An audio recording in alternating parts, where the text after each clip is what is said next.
सरदा case को एक बार फिर से दोहराया गया है। ये सरदा केस दिल्ली में हुआ था, लेकिन अब एक केस जो हुआ है वो बेंगलुरु में हुआ है।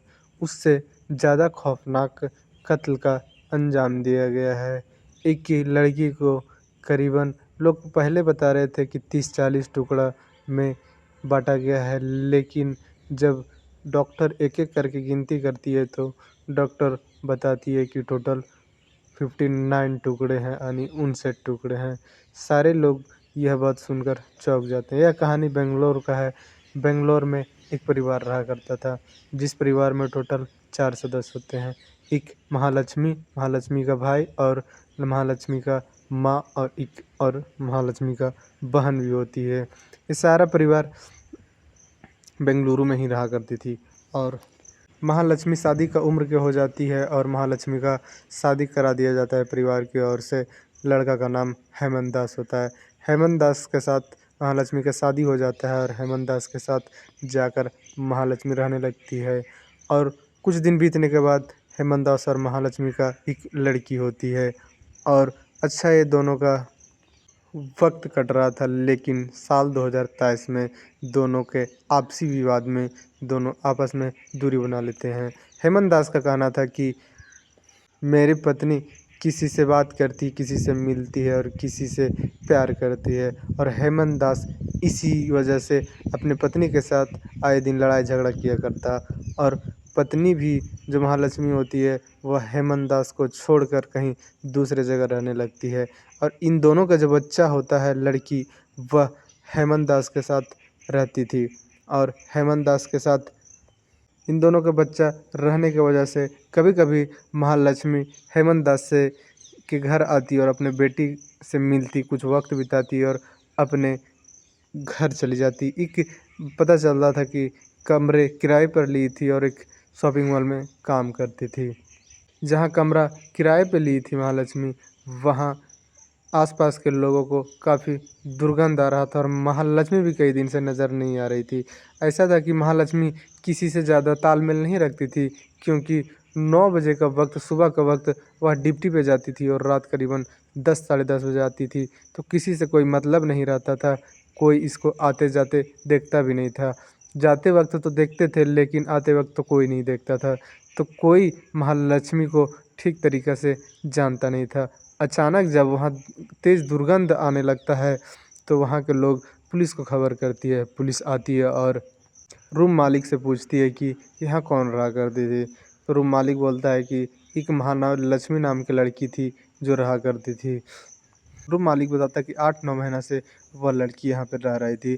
फिर पुलिस महालक्ष्मी के परिवार वालों को इन्फॉर्म करती है और यहाँ बुलाती है और सबके सामने में दरवाज़ा खोलती है। पुलिस जब दरवाज़ा खोलती है तो इतना तेज़ दुर्गंध आता है कि सब दबे पाँव पीछे भागने लगते हैं। फिर कुछ पुलिस मास्क लगाते हैं मुँह पे और घर के अंदर जाने लगते हैं। जाते ही अंदर जाते ही पुलिस के रोंगटे खड़े हो जाते हैं। कई टुकड़े इधर-उधर बिखरे पड़े थे। ऐसा लग रहा था कि कोई इंसानी टुकड़ा है। फिर पुलिस को जब वह दुर्गंध नहीं बर्दाश्त होता है तो कुछ स्पेशल डॉक्टर की टीम को बुलाती है। उससे उस टुकड़े को इकट्ठा करती है।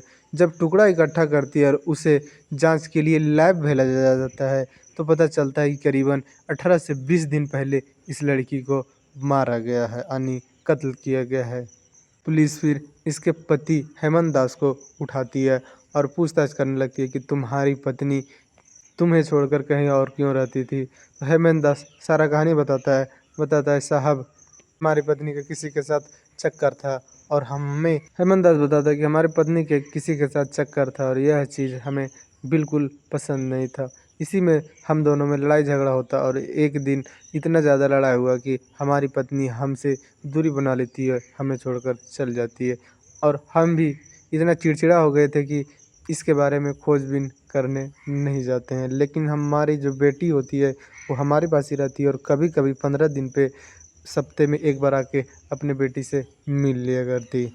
पुलिस जब हेमंत दास का कॉल डिटेल चेक करती है और तो हेमंत दास का कॉल डिटेल एकदम साफ सुथरा था। हेमंत दास से इस महालक्ष्मी का कभी बातचीत हुआ नहीं था। फिर हेमंत दास से पुलिस पूछती है कि यह जो महालक्ष्मी थी वह किससे बात किया करती थी, किसके साथ इसका चक्कर था।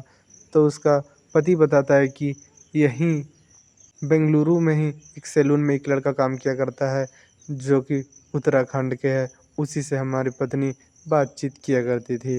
उसके बाद पुलिस उसके सैलून पे जाती है, वह लड़का मिलता है, उसे पुलिस उठाती है, पुलिस स्टेशन लेकर आती है और उससे पूछताछ करती है। फिर उसका कॉल डिटेल चेक करती है, लेकिन वहाँ से भी पुलिस को कुछ नहीं मिलता।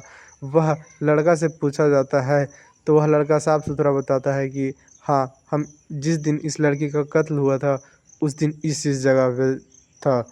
और पुलिस वहाँ जाकर पता करती है तो पता चलता है कि हाँ, यह लड़का उस वक्त वहीं था। तो पुलिस इस लड़के को भी छोड़ देती है। अब पुलिस इस महालक्ष्मी के कातिल को ढूंढने के प्रयास कर रही थी। तभी महालक्ष्मी के आसपास, घर के आसपास तो सीसीटीवी कैमरा नहीं लगा था, लेकिन थोड़ा दूर पे लगा हुआ था। वहाँ के सीसीटीवी कैमरा पुलिस चेक करने लगती है तो उसमें एक व्यक्ति कैद होता है, जिस व्यक्ति को पुलिस उठाती है वह भी बेंगलुरु का था, लेकिन उसके बारे में भी कुछ पता नहीं चल पाता है। उसके बाद पुलिस